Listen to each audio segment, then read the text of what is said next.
Part 2 है अपने का जो मटन बना रहे थे उसका। तो आता आपल्याला वाटण बनवायचे, तर त्यामध्ये काय काय टाकायचे ते आपण बघूया। स्टार्ट। खोबरं, कांदा, लसूण,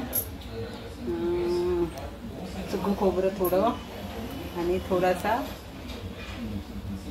गरम मसाला। आपलं हे वाटण तयार झालं आहे। झाला नाही व्हायचं आहे, वाटायचं आहे। कुकर मध्ये थोडा वेळ शिजवायला ठेवला, 2-3 शिट्या काढायला, नंतर ते वाटण घालून बनवायचं। कुकर मध्ये उकडायला ठेवलाय ते शिजायला, त्याच्यात 2-3 शिट्या काढायचे आणि मग ते परत वाटण घालून सारखं करायचं। त्या कुकरच्या झाल्यापर्यंत होईपर्यंत 2-4 शिट्या होईपर्यंत, तर आपल्याला हे 2-4 शिट्या होईपर्यंत कुकरचे त्यात मटण शिजायला द्यायचं। काय स्मोक निघालाय त्यातनं, दिसतच आहे। पाणी सुटतं म्हणून त्यामध्ये तसं दिसतंय फ्लेवर्स। आम्ही त्यात काही मसाला टाकला नाहीये, त्यामध्ये तसं नुसतं पाणी सुटतं। आणि आम्ही थोडं साईडला एजला ओपन ठेवलं आहे, त्याची जी गॅस आहे ते थोडं बाहेर निघेल आणि ते निघतं आहे थोडं थोडं। पहिला कांदा भाजून घेतला, मग सुकं खोबरं भाजून घेतलं, नंतर खोबरं भाजून घेतलं, बस। पहिला आम्ही या कढईत भाजलेलं। आता एक कांदा, 2 कांदे, परत थोडं खोबरं, सुकं खोबरं आणि थोडं ओलं खोबरं असं। एक तुम बोलत होतीस ना गरम मसाला सगळं टाकलेलं ते?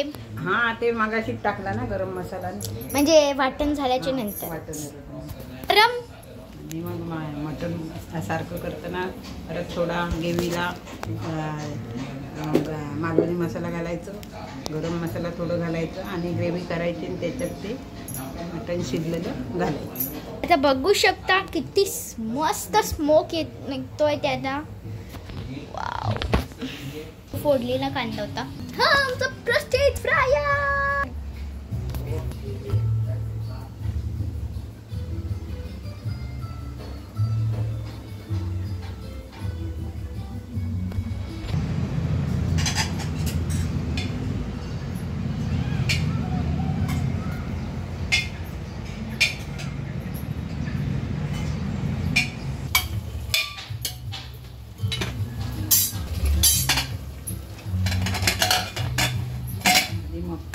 कुकरमध्ये टाकून असं शिट्या काढायची त्याच्या। हा आहे आमचा गरम मसाला जो आईने बनवलेला, आणि हे जार्स पण खूप क्यूट आहेत, माझ्या आईने बनवलेला। सगळे मसाले दाखवते जे वापरलेले आहेत। मॅरिनेशन स्टेपला वापरलेलं, हे पण मॅरिनेशन स्टेपला। आता फायनली आपली फर्स्ट शिटी होते।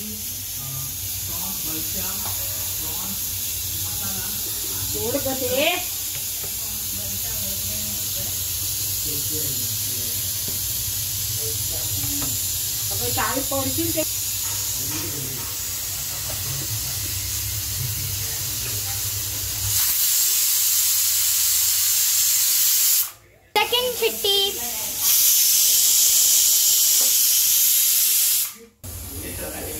तीसरी,